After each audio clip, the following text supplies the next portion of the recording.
Okay, सो session start करते हैं।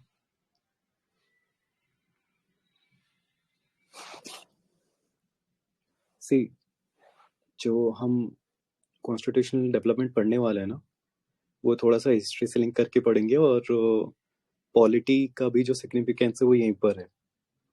Polity में जिस तरह क्वेश्चन पूछे जाते हैं वो अलग है, मतलब जो टेस्ट सीरीज में आते हैं। इवेंचुअली जो यूपीएससी में आते हैं वो यहाँ से नहीं उठ के आते हैं। यूपीएससी में जनरली जो क्वेश्चंस आए थे वो सिर्फ 1 मिनट।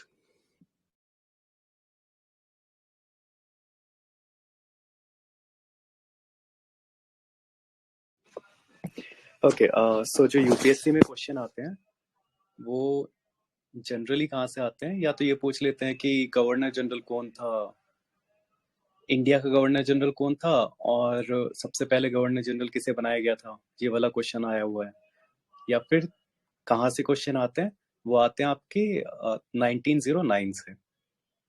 1909 से लेके 1935 तक का इंपॉर्टेंट है, वहां से क्वेश्चन पूछे जाते हैं। 1833 और 1853 में एक दो पॉइंट्स इंपॉर्टेंट है जहां से यूपीएससी में क्वेश्चन आते हैं। पीसीएस में कहाँ से क्वेश्चन आते हैं, पीसीएस में 1861 से लेके 1892 इनके बीच से क्वेश्चन पूछते हैं। सो ओवरऑल यूपीएससी में सबसे इंपॉर्टेंट क्या है कि आपको 1909 से 1935 तक आना चाहिए सब कुछ, और 1919 और 1935 इनसे रिपीटेड क्वेश्चन पूछे गए हैं यूपीएससी में। सो उन पे पीएचडी भी कर लो तो चलेगा, बट उन पे पीएचडी करने के लिए आपको स्टार्टिंग के आपके बेस क्लियर होना चाहिए, तभी समझ आएगा कि आगे चल क्या रहा है। समझ वही करने वाले हैं। सो स्टार्ट करते हैं कि हुआ क्या था। देखो, 1757 में बैटल ऑफ प्लासी हुआ था, हम सबको पता है। देन 1764 में बैटल ऑफ बक्सर हुआ था। अब इन सब में क्या हुआ था इसमें हम डिटेल में नहीं जाएंगे, बट बैटल ऑफ बक्सर के बाद क्या हुआ था कि डुअल गवर्नमेंट एस्टेब्लिश हुई थी। इसमें क्या था कि जो शाह आलम 2 था उससे ब्रिटिशर्स ने ना, ये आपका मुगल एम्परर था, बहुत ही वीक था, ये भी बैटल ऑफ बक्सर में हार गया था। सो इससे दीवानी राइट्स ले लिए थे ब्रिटिशर्स ने। कहाँ कहाँ के, बंगाल, बिहार और उड़ीसा के। अब दीवानी राइट्स का मतलब क्या होता है, लैंड रेवेन्यू राइट्स। हमारी जो ईस्ट इंडिया कंपनी थी वो एक कमर्शियल बॉडी थी। हाँ, सो वो एक कमर्शियल बॉडी थी। अब अगर कोई एक कमर्शियल बॉडी है, उसका मेन मोटिव क्या होता है कि पैसे कमाने हैं। ईस्ट इंडिया कंपनी यहाँ पर कोई राजवाज करने नहीं आई थी, वो तो हालात ऐसे बन गए कि राज करने लगी। कोई उसका आइडिया वाइडिया भी नहीं था कि हाँ राज करना है इंडिया में जाके। सो मेटीरियल कंडीशन ऐसी बन गई वहां पर कि उन्हें राज करना पड़ा, बट स्टार्टिंग में वो ऐसे थे बस पैसे कमाएंगे, मजे करेंगे। सो उनका मेन मोटिव था पैसे कमाना। तो उन्होंने क्या ले लिया, दीवानी राइट्स ले लिए। दीवानी राइट्स क्या थे कि पैसे कलेक्ट अब हम करेंगे लोगों से।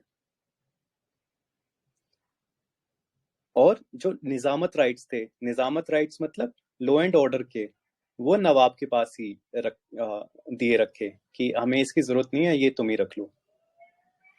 बट अब ब्रिटिशर्स क्या थे, वो जीते थे, एक युद्ध जीते थे। सो ऐसा तो नहीं है कि पूरी पूरी मिलिट्री राइट से निजाम को दे दी जाए, इस तरह तो वो दोबारा युद्ध कर देगा ना। तो वहां पर डिप्टी सूबेदार अपॉइंट किए गए थे। अब डिप्टी सूबेदार कौन होते हैं, ये ऐसा समझ लो कि प्राइम मिनिस्टर की तरह होते हैं स्टेट में। मतलब जैसे हमारा प्राइम मिनिस्टर है ना, अब वो पूरा एक स्टेट ही मान लो, इंडिया तो पूरा है, तो बंगाल का एक प्राइम मिनिस्टर होगा, बिहार का एक प्राइम मिनिस्टर होगा, उन्हें डिप्टी सूबेदार कहते थे। तो सूबेदार के पास ज्यादा पावर होती थी, किसे अपॉइंट करना है किसे अपॉइंट नहीं करना है, इन सब की। ठीक है, तो जो निजाम था, किंग था वहां का, वो एक तरह से पपेट रूलर बन गया था। जैसा ब्रिटिशर्स कहते थे वैसे ही करते थे। डिप्टी सूबेदार के पास सारी पावर होती थी। अच्छा, इससे फायदा क्या हुआ, इस डुअल गवर्नमेंट को स्टेब्लिश क्यों किया गया, क्योंकि इससे ना, पहली बात तो जो पब्लिक थी उसके पास एक इल्यूजन ज्यादा था कि आज भी हमारा रूलर कौन है, नवाब है। तो पब्लिक में ऐसे विद्रोह की भावना नहीं उभरती थी। प्लस ब्रिटिशर्स को टाइम मिल गया अपनी पावर कंसोलिडेट करने का। यहाँ बैठ दीवानी राइट्स आते गए, दीवानी राइट से क्या मिलता गया, पैसा मिलता गया, बढ़िया था सब कुछ। जो मैंने यहाँ पॉइंट्स लिखे हैं उसमें क्या है कि फोकस ऑन मनी। ब्रिटिशर्स का काम ही यही था, कॉमर्शियल बॉडी थी, पैसे कमाओ यार। इल्यूजन टू नवाब, नवाब के पास भी एक इल्यूजन था कि पावर तो अभी मेरे पास है, बट थी नहीं।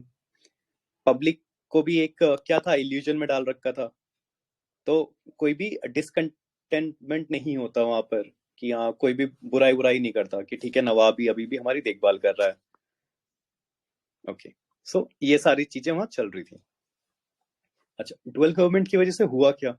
देखो, डुअल गवर्नमेंट की वजह से ना बहुत ज्यादा करप्शन होने लगा था। करप्शन इन द सेंस कि जो एम्प्लॉयज थे ना कंपनी के, कंपनी आप ऐसे मानो, ईस्ट इंडिया कंपनी को ऐसे मत मानो कि कोई रूल वूल करने आई थी। जैसे सिंपल हमारी यहाँ की कंपनीज होती है ना, इंडिया में कंपनीज है, इन्फोसिस हो गई, टाटा की कोई कंपनी हो गई, ये सारी कंपनीज। तो ऐसी एक कंपनी आई थी इंडिया में, कुछ सामान वामान बेचने के लिए, ट्रेड करने के लिए। यहाँ से कुछ सामान लेके जाती थी, ब्रिटेन में बेच देती थी। सिंपल ऐसी कंपनी थी, ठीक है। अब वो इंडिया में आ गई थी, यहाँ पर उन्होंने एक दो युद्ध जीत लिए, डुअल गवर्नमेंट स्टैब्लिश कर दी, दीवानी राइट्स मिल गए अब उन्हें। जो यहाँ के एम्प्लॉयज थे ना वो करप्ट हो गए, अपनी पर्सनल प्राइवेट ट्रेड करने लगे। इससे क्या हुआ कि जो कंपनी के एम्प्लॉयज थे वो तो अमीर होते जा रहे थे, और कंपनी गरीब होती जा रही थी, कंपनी के पास पैसे ही नहीं थे, क्योंकि सारे पैसे कौन खा जा रहा था, करप्ट ऑफिशियल्स खा जा रहे थे। तो ये बहुत गंदा सीन चल रहा था एकदम। जो ईस्ट इंडिया कंपनी थी वो बैंक करप्सी के मोड में आ गई थी कि अब तो बर्बाद हो जाएंगे। देखो हुआ क्या था, 1764 में बैटल ऑफ बक्सर हुई, देन ईस्ट इंडिया कंपनी एक पॉलिटिकल पावर बन गई। अच्छा, सो इसका बेनिफिट वहां ब्रिटेन में बैठे हुए ना, जो मोनार्की थी, क्वीन बैठी थी वहां पर, उसे भी मिलता था। क्यों? क्योंकि क्वीन ने उन्हें क्या दिया था, मोनोपोली का अधिकार दिया था कि ईस्ट में जाओ और आप ही की मोनोपोली है, दूसरे लोग आके ना आपको तंग नहीं करेंगे, आप ही ट्रेड करो ईस्ट में। इसके बदले ईस्ट इंडिया कंपनी क्या देती थी, 4 लाख पाउंड देती थी ब्रिटिश क्राउन को हर साल। तो उनके पास भी पैसा आ रहा था, बढ़िया यार, कोई दिक्कत नहीं है, तुम करो ट्रेड। अब क्या हुआ कि ईस्ट इंडिया कंपनी की हालत इतनी खराब हो गई कि पैसा आना बंद हो गया। तो वो मोनार्क, जो क्वीन थी, उसे भी पैसे नहीं दे पा रहे थे। अब क्वीन इज लाइक कि मेरी सोना देने वाली मुर्गी को क्या हुआ, दिक्कत आ गई यहाँ तो। 1772 में जो ईस्ट इंडिया कंपनी थी, उन्होंने क्या मांगा, ब्रिटिश क्वीन से लोन मांगा 1 लाख पाउंड का। ब्रिटिश क्वीन ने कहा कि ठीक है, अपनी मैं सोने की मुर्गी को दोबारा जिंदा करने के लिए इतना पैसा दे दूंगी, कोई दिक्कत नहीं है। बट जब भी कोई आपको पैसा देता है, तब क्या होता है, आपको कहता है कि ऐसे करो, ऐसे करो, आपको ये चेंजेस लाने चाहिए, मतलब सुपरवाइज करता है, रेगुलेट करता है, रेगुलेट करने की कोशिश करता है। तो वही रेगुलेट करने की कोशिश किसने की? अब रेगुलेशन एक्ट आ गए, तो क्वीन के थ्रू, जो ब्रिटेन के थ्रू क्या लाया गया था, रेगुलेटिंग एक्ट 1773 लाया गया था। क्यों लाया गया था? क्योंकि ब्रिटिश इंडिया कंपनी की हालत बहुत खराब हो गई थी, अब लोन दिया था। अच्छा, आप सबको याद होगा 1991 में जब इंडिया की हालत खराब हुई थी, तो आईएमएफ ने लोन दिया था इंडिया को। और इंडिया से क्या उम्मीद की थी, क्या करे कि स्ट्रक्चरल चेंज लाओ अपनी इकोनॉमी में, ठीक है ना, अपनी इकोनॉमी को ओपन कर दो। तो वो क्या कर रहे थे, आईएमएफ बैठ के वो सुपरवाइज कर रहा था, ठीक है। यहाँ पर भी क्या कर रही है ये, जो रेगुलेटिंग एक्ट आ रही है, सुपरवाइज कर रहे हैं कि ये करो, ऐसे करो, इस तरह करो चीजों को। सेम रेगुलेटिंग एक्ट क्यों लाए थे, रेगुलेटिंग नाम क्यों रखा इसका, क्योंकि ये रेगुलेट करने की कोशिश कर रहे थे ईस्ट इंडिया कंपनी के अफेयर्स को, ताकि क्या हो, करप्शन कम हो जाए, ताकि ईस्ट इंडिया कंपनी रिवाइव कर जाए, ठीक है। इसलिए ये रेगुलेटिंग एक्ट लाया गया था। चल, ठीक है। देखो यहाँ पे लिखा क्या है, to deal with this insolvency director of company applied to British government for relief. ठीक है, रिलीफ के लिए ब्रिटिश गवर्नमेंट के पास गए थे कंपनी के डायरेक्टर्स। डायरेक्टर्स के पास पैसा नहीं आ रहा था, एम्प्लॉयज अपने ऐश कर रहे थे, which lead to starting of intervention in the company's affair. तो ब्रिटिश क्राउन ने क्या किया, इंटरवेंशन किया कंपनीज अफेयर में। अब this intervention started with the regulating act of 1773 which provided for the following provision। so इस अब कुछ प्रोविजंस लाएंगे वो कि किस तरह से रेगुलेट करना है। तो देखो पहले क्या होता था कि जो इंडिया था उसे प्रेसिडेंसीज में डिवाइड कर रखा था इन सब लोगों ने कि यहाँ पर ये ट्रेड करेंगे, यहाँ पर वो ट्रेड करेंगे। तो जो बॉम्बे प्रेसिडेंसी में ट्रेड करता था, ये वाला बॉम्बे प्रेसिडेंसी, वहां के गवर्नर जनरल अलग था। जो बंगाल में ट्रेड करता था वहां का अलग था, जो मद्रास में ट्रेड करता था वहां का अलग था। सब इंडिपेंडेंट थे, ठीक है, और फंक्शन इंडिपेंडेंटली। और ये सब रिपोर्ट किसे करते थे, जो ब्रिटेन में आपके कोर्ट ऑफ डायरेक्टर्स बैठते थे। कंपनी के जैसे डायरेक्टर्स होते हैं ना, उन्हें तो रिपोर्ट करते हैं हर कोई। तो कंपनी के डायरेक्टर्स को ये सब रिपोर्ट करते थे अलग अलग, इंडिविजुअली, पहले 1773 के एक्ट से पहले। अब क्या हुआ, 1773 का एक्ट आया। सो जो गवर्नर जनरल गवर्नर था बंगाल का, उसे गवर्नर जनरल ऑफ बंगाल बना दिया, मतलब वो सुपीरियर हो गया। अब क्या है, जो गवर्नर जनरल ऑफ बॉम्बे है और गवर्नर जनरल ऑफ मद्रास है, वो इसके सबऑर्डिनेट हो गए। पहली बात तो ये हुई, ठीक है। तो कुछ इस तरह मानो, गवर्नर जनरल ऑफ बंगाल बना दिया, और ये दोनों क्या कर दिए, governor of Bombay and governor of Madras, इन्हें नीचे बैठा दिया इसके। अब गवर्नर ऑफ जनरल के पास ज्यादा पावर्स है, ठीक है। और ये जो गवर्नर जनरल ऑफ बंगाल है, ये किसे रिपोर्ट करेगा, अब ये कोर्ट ऑफ डायरेक्टर्स को रिपोर्ट करेगा। पहले ये तीनों रिपोर्ट करते थे, अब सिर्फ governor general of Bengal report करेगा कोर्ट ऑफ डायरेक्टर्स को। यहाँ पर जो कोर्ट ऑफ डायरेक्टर्स बैठे हैं उनकी संख्या कितनी है, 24। अच्छा, गवर्नर जनरल का टेन्योर कितना होगा, 5 साल, ठीक है। ये वाला सीन था। इसके साथ साथ एक और चेंज और किया गया था कि गवर्नर जनरल ऑफ बंगाल के साथ एक आपकी एग्जीक्यूटिव काउंसिल होगी, 4 लोगों की, 4 लोगों की, ठीक है। तो मतलब अब कितने लोग बैठे हुए हैं वहां पर एग्जीक्यूटिव काउंसिल में, एक तो गवर्नर जनरल बैठा है, एक 4 लोग और बैठे हैं, GG+4। सो गवर्नर जनरल ऑलमाइटी नहीं है अभी यहाँ पर बंगाल का, ठीक है, 4 लोग और बैठे हैं यहाँ पर। ये पांचों लोग मिलकर क्या लेते हैं, डिसीजन लेते हैं। ऐसा नहीं है कि सिर्फ गवर्नर जनरल डिसीजन ले सकता है। सो ये वाली बात आपको पता होनी चाहिए। ओके, अगर टाई वाला केस आ जाता है तो गवर्नर जनरल के पास एक कास्टिंग वोट होता है। सो यहाँ पर ये वाला सीन चल रहा था, रेगुलेट करने के लिए ये वाला सिस्टम बनाया गया था। पहले इंडिपेंडेंट थे, अब ये वाला सिस्टम बना दिया। ओके, बढ़िया है। अब रिस्पॉन्सिबिलिटी किसकी होगी, गवर्नर जनरल ऑफ बंगाल की होगी रिस्पॉन्सिबिलिटी। अब किसी एक बंदे को रिस्पॉन्सिबल बना देते हो तो उससे क्वेश्चन करना आसान होता है ना, रेदर देन बहुत सारे लोगों से क्वेश्चन करो एक साथ। इसीलिए क्लास में एक मॉनिटर होता था, रेदर देन हर किसी को कहो कि यार ये क्यों शोर मचा रहे हो, मॉनिटर से पूछते थे टीचर जाके कि यार ये क्यों शोर मचा रही क्लास, तुमने क्या किया। सिमिलरली गवर्नर जनरल मॉनिटर था यहाँ पर, व्हाट इज, उससे क्वेश्चन पूछा जाएगा अगर कोई दिक्कत होगी तो। एक तो ये वाला सीन हुआ था। दूसरा क्या हुआ था, सुप्रीम कोर्ट को एस्टेब्लिश कर दिया था कलकत्ता में 1774 में। चीफ जस्टिस के साथ 3 और लोग थे, 3 और जजेस थे। ओके, प्रोहिबिट कर दी थी private trade off East India company employees, मतलब ईस्ट इंडिया कंपनी के जो भी एम्प्लॉय हो गए वो प्राइवेट ट्रेड नहीं करेंगे। ऑब्वियसली करप्शन तो यहीं से हो रहा था। अच्छा, आपने रॉबर्ट क्लाइव का नाम सुना होगा। सो रॉबर्ट क्लाइव जब इंडिया से गया था ब्रिटेन, तो उसके पास इतना पैसा था, इतना पैसा था जितना मतलब 2-4 राजा मिला के होते थे ना यहाँ पर इंडिया के। इतना पैसा अकेले उसके पास था।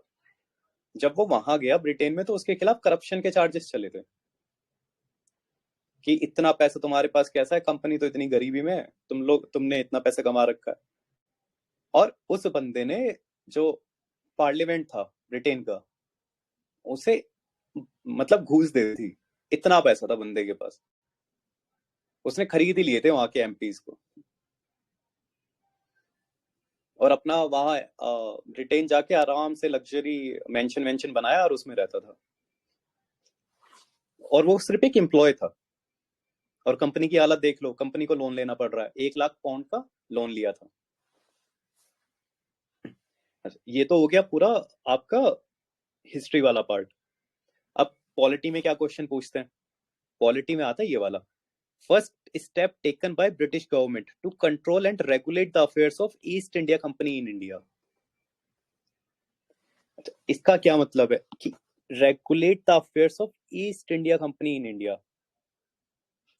क्योंकि देखो, अब क्या था कि करप्शन वरप्शन हो रहा था, तो जो वो डायरेक्टर्स थे, कोर्ट ऑफ डायरेक्टर्स, वो किसके पास गए? क्राउन के पास। उन्होंने कहा कि हमारी मदद कर दो, कितना ज्यादा करप्शन है, मिसमैनेजमेंट है, तो आप हमारी मदद कर दो। तो उस टाइम पर क्वीन ने फर्स्ट टाइम क्या किया था? इंटरवेंशन किया था कंपनीज अफेयर्स में। So first time control and regulate करने की कोशिश की गई थी कंपनी, ईस्ट इंडिया कंपनी के अफेयर्स को। किसके थ्रू किया गया था? 1773 के एक्ट के अंतर्गत किया गया था।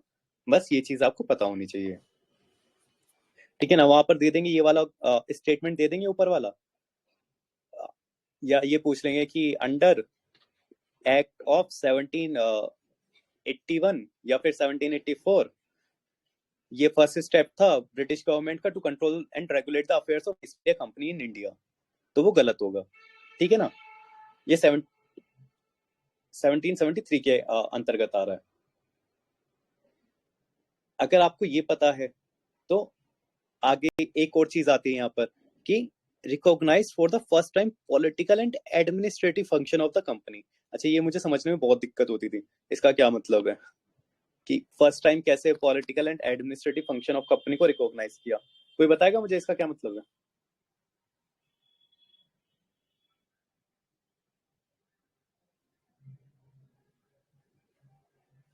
मतलब अब उन लोगों ने बंगाल भी जीत लिया, तो उनके जो पॉलिटिकल फंक्शंस हैं, उसने क्राउन ने उनको रिकॉग्नाइजेशन दे दी। ओके। और एडमिनिस्ट्रेटिव?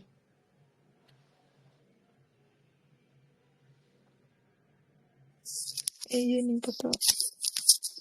देखो,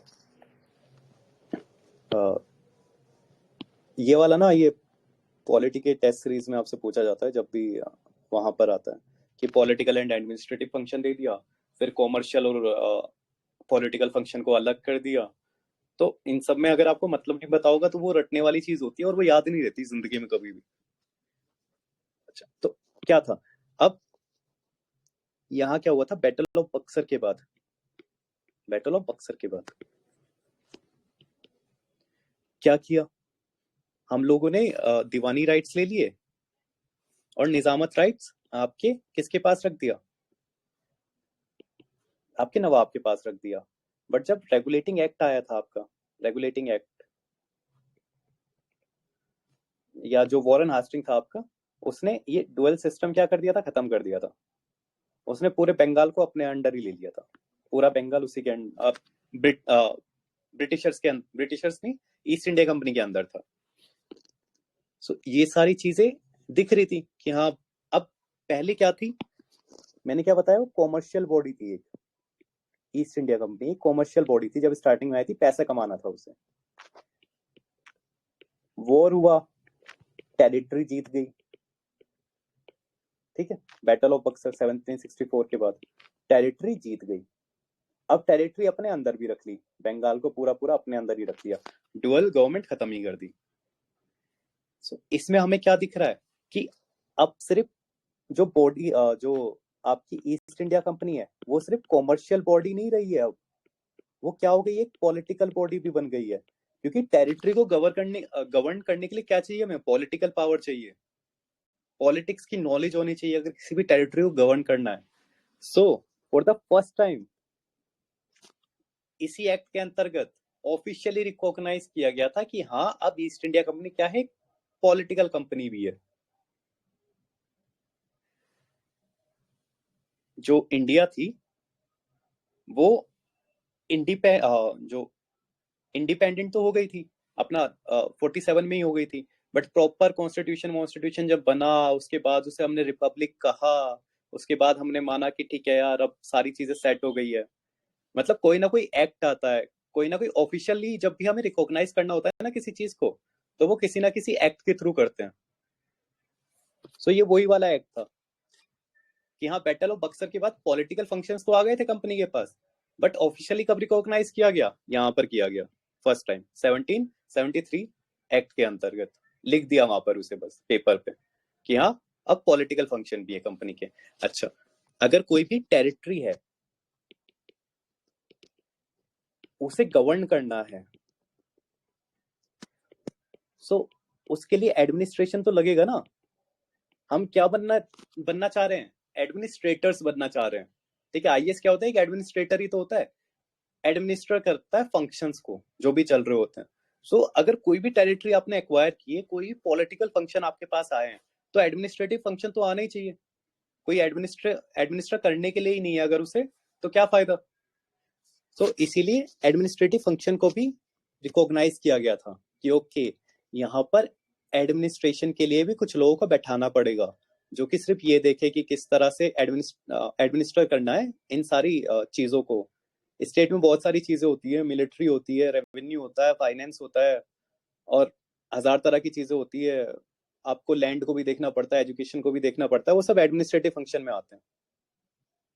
ठीक है, पॉलिटिकल फंक्शन में क्या होता है कि आसपास के राजाओं से लड़ाई ना हो, अपनी सेना को सही रखो, ये सारी चीजें पॉलिटिक्स। सो ऑब्वियसली अब जब जीत वीत लिया है, बंगाल को पूरा अपने कंट्रोल में ले लिया है, तो political and administrative function recognise किया गया। British government recognized that East India Company had not only business duties but also tasks related to governing and managing territory in India. ये सेकंड लाइन का इसका मतलब था। ये वाले क्वेश्चन आपको पॉलिटी में पूछा जाएगा, और ऊपर बस सुप्रीम कोर्ट बनी थी, अब गवर्नर जनरल ऑफ बंगाल बन गया था। ठीक है, ये सिर्फ गवर्नर ऑफ बंगाल और गवर्नर ऑफ मद्रास इसके अंडर में आते थे, और ये इसकी इंपॉर्टेंस थी। अच्छा, अब इसमें ना ये इश्यूज भी थे, बहुत सारे इश्यूज क्या थे कि अभी भी ये जो गवर्नर जनरल ऑफ बंगाल बना था ना, इसकी पावर प्रॉपरली डिफाइन नहीं की गई थी। इसमें प्रॉपरली डिफाइन नहीं की गई थी, पता ही नहीं चलता था कि कौन सी बात के लिए गवर्नर जनरल ऑफ बंगाल की परमिशन लेनी है, गवर्नर ऑफ बंगाल और गवर्नर ऑफ मद्रास को, और कौन से के लिए नहीं लेनी है। तो इश्यू था, जैसे जीएसटी आया था ना बहुत कॉम्प्लेक्स था, वैसे ये वाला एक्ट बहुत कॉम्प्लेक्स था इन लोगों के लिए। दूसरी चीज क्या थी, सुप्रीम कोर्ट बन गई थी। अब आपको पता है कोई भी एक्ट वैक्ट पास होता है, कुछ भी चीज पास होती है, तो वो सुप्रीम कोर्ट के पास ले जाते हैं तब के लोग। उसी तरह यहाँ पर भी कोई भी एक्ट वहां पास होता था तो वो सुप्रीम कोर्ट के पास चला जाता था, वो उसे नल एंड फाइट कर देती थी कि नहीं नहीं ऐसे नहीं होगा। तो बहुत सारी दिक्कतें थी। सो इन दिक्कतों की वजह से क्या आया, एक्ट ऑफ सेटलमेंट 1781 आया, क्योंकि सुप्रीम कोर्ट की और गवर्नर जनरल ऑफ बंगाल की लड़ाई चल रही थी गंदी, अब वहां कोई डिसीजन ही नहीं ले पा रहा था। सो फिर क्या हुआ यहाँ पर,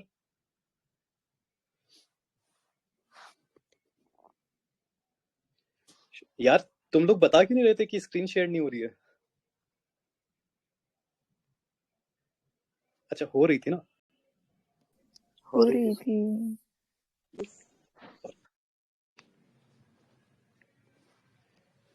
ठीक है। सो एक्ट ऑफ सेटलमेंट आया 1781 में। अब इसमें क्या था कि अब नहीं हो रही।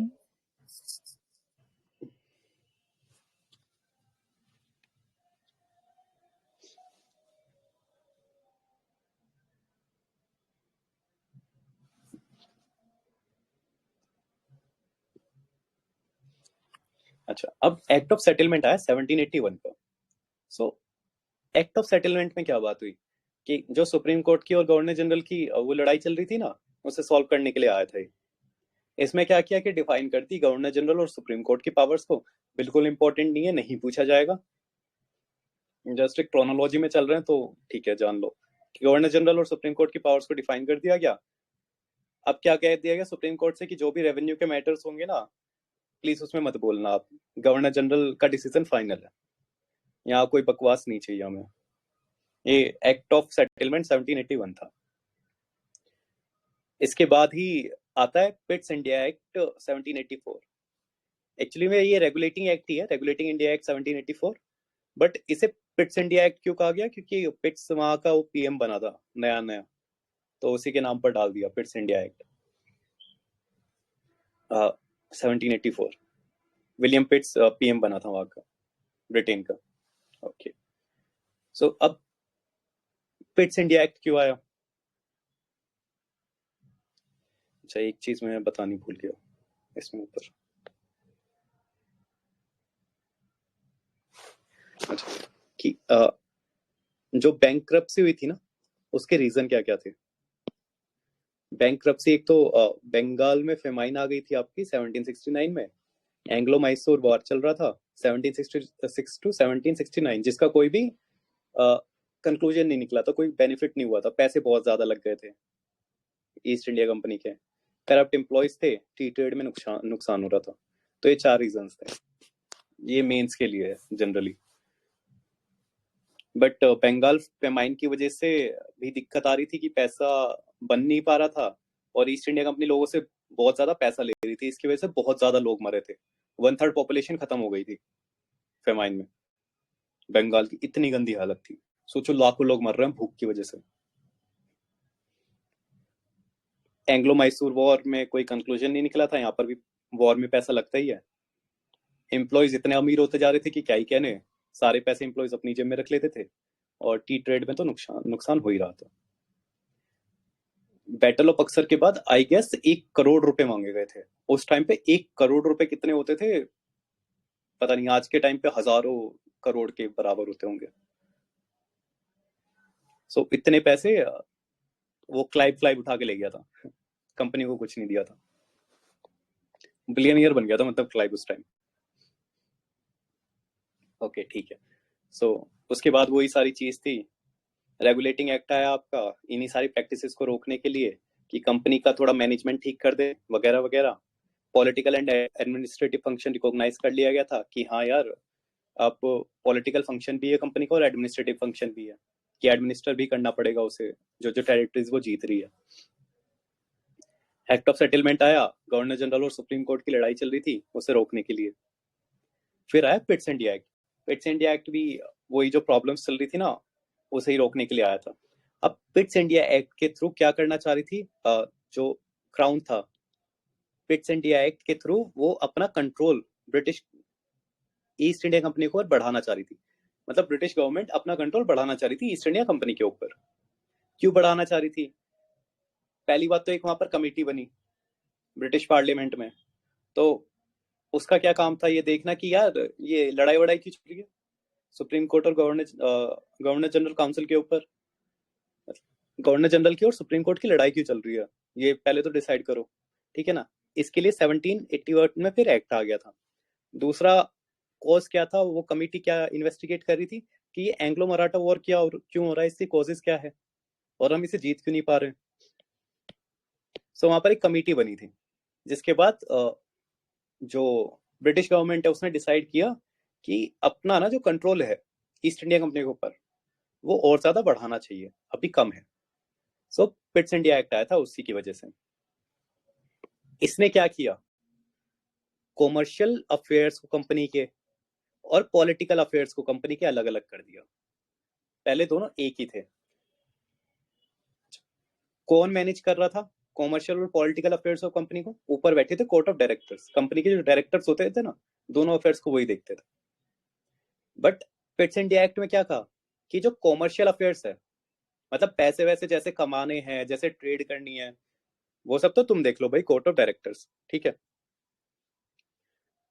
और जो पॉलिटिकल अफेयर्स होंगे, किस तरह से अपनी टेरिटरी बढ़ानी है, किस तरह से बातें करनी है, एम्बेसडर्स भेजने हैं, वो सब हम देख लेंगे। उसके लिए एक अलग से बॉडी बना दी गई, that is board of control, जिसमें 6 मेंबर्स होते थे। वो क्या क्या देखेंगे? वो आपके देखेंगे सिविल अफेयर्स, मिलिट्री अफेयर्स और पॉलिटिकल अफेयर्स। ये तीनों अफेयर्स देखेंगे। ओके, अब ये बोर्ड ऑफ कंट्रोल क्या है?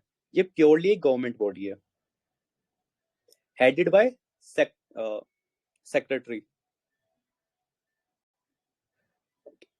ये कौन होता था secretary? That is cabinet minister. जो आज के टाइम पर कैबिनेट मिनिस्टर्स होते हैं ना, उसी तरह वहां पर मतलब ब्रिटिश पार्लियामेंट में भी कैबिनेट मिनिस्टर्स बैठते थे। उनमें से एक कैबिनेट मिनिस्टर हेड करता था इस बॉडी को, that is board of control को। सेक्रेटरी ऑफ स्टेट कहते हैं हम इसे। अलग अलग क्रोनोलॉजी है हर जगह की। सो उसका नाम सेक्रेटरी ऑफ स्टेट दे रखा है, जैसे हम यहाँ पर कैबिनेट मिनिस्टर्स बोलते हैं।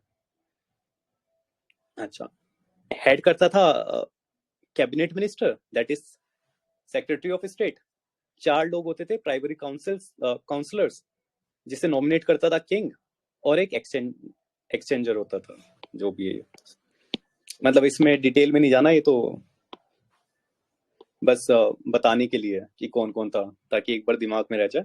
बस इतना याद रखना है कि आपका बोर्ड ऑफ कंट्रोल को कौन हेड करता था? सेक्रेटरी ऑफ स्टेट हेड करता था, और कुछ याद नहीं रखना। सिविल, मिलिट्री और पॉलिटिकल अफेयर्स ऑफ कंपनी यही हैंडल करेगी अब। ओके, अब एग्जीक्यूटिव काउंसिल में भी चेंज हुआ था। अच्छा, एग्जीक्यूटिव काउंसिल याद होगी। एग्जीक्यूटिव काउंसिल क्या थी? एक तो गवर्नर जनरल बैठता था, प्लस 4 लोग बैठते थे वहां पर। अब 4 से घटा के 3 लोग कर दिए थे, प्लस 3 लोग। किसी भी एक्ट को पास करने के लिए, किसी बिल को एक्ट बनाने के लिए, किसी बिल को पास करने के लिए क्या चाहिए होता था? मेजोरिटी। सो अब जब ये GG+3 कर दिया था ना, तो इससे गवर्नर की पावर बढ़ गई थी। क्यों? ये देखो, अब हो गए थे 4 मेंबर सिर्फ, पहले थे 5, अब हो गए थे 4 मेंबर। पहले मेजोरिटी के लिए कितने लोग चाहिए थे? 3। अब मेजोरिटी के लिए देखो, एक तो गवर्नर जनरल ही है, तो ये जो भी डिसाइड करे, प्लस अगर कोई एक भी मेंबर इसके साथ आ जाता है, तो 2 यहाँ हो गए, 2 इधर हो गए, 2 अपोज कर रहे हैं। बट गवर्नर जनरल के पास क्या था फिर? Casting vote. तो गवर्नर जनरल, अगर कोई एक भी फेवर करता है गवर्नर जनरल को, तो वो बिल पास हो जाता था। तो गवर्नर जनरल की इसके थ्रू पावर बढ़ गई थी, GG+3, casting vote. Now under पिट्स India act. अच्छा, पिट्स इंडिया एक्ट के अंतर्गत क्या कहने लगे थे हम? पिट्स इंडिया एक्ट के अंतर्गत हम ईस्ट, जो आपकी कंपनी की टेरिटोरियल पोजीशंस थी, आप उसे ब्रिटिश की कहने लगे थे हम, या वो क्वीन के अंडर में। जितनी भी टेरिटरी जो पहले ईस्ट इंडिया कंपनी की कहते थे हम कि ईस्ट इंडिया कंपनी की है, अब हम उसे क्या कहने लगे हैं कि वो ईस्ट इंडिया कंपनी की नहीं है, ब्रिटिश की है, और ब्रिटेन की है। वो सारी टेरिटरी, वो सारी क्वीन के अंदर में, क्वीन के अंतर्गत आएगी। ठीक है ना? जितनी भी टेरिटरी अब अक्वायर करेगी ईस्ट इंडिया कंपनी या कर रखी है, वो सारी क्या है? ब्रिटिश क्राउन के अंडर आएगी। सही भी है, क्योंकि बोर्ड ऑफ कंट्रोल बन गया था, अब यही पॉलिटिकल अफेयर्स कंट्रोल कर रहा था, तो ऑब्वियसली क्राउन ही कंट्रोल कर रहा है एक तरह से। जब मिनिस्टर कंट्रोल कर रहे हैं तो पॉलिटिकल अफेयर्स को। और लोन क्या है? लोन भी दिया हुआ था, तो ठीक है। अब ब्रिटिश पोजेशन कहने लगे थे हम इसे, टेरिटरीज को। क्राउन के अंदर आ रही थी ये सारी टेरिटरीज। सो यही बात थी कि फर्स्ट टाइम हम लोग क्या कहने लगे थे? ब्रिटिश पोजेशंस कहने लगे थे India. In India supreme control of company affairs and administration in India किसके पास चला गया था? ब्रिटिश क्राउन के पास चला गया था। क्रिटिसिज्म क्या है कि new version of dual government start हो गई थी यहाँ पर, company and board of control. अभी हमने स्टार्टिंग में देखा था डुअल गवर्नमेंट, दीवानी एंड निजामत। सो वो वाला वॉरेन हास्टिंग ने हटा दिया। अब यहाँ पर दोबारा से डुअल गवर्नमेंट की तरह ही ये स्टार्ट कर दिया। क्या हो गया? Company and board of control, जो डायरेक्टर्स है वो कंट्रोल करेंगे आपका कॉमर्शियल अफेयर्स, और बोर्ड ऑफ कंट्रोल में जो सेक्रेटरी ऑफ स्टेट है वो कंट्रोल करेंगे आपके पॉलिटिकल अफेयर। सो ये इसका क्रिटिसिज्म था। अच्छा, आज हम यहीं तक कर रहे हैं, अब हम परसों करेंगे 1858 तक। Okay, session over.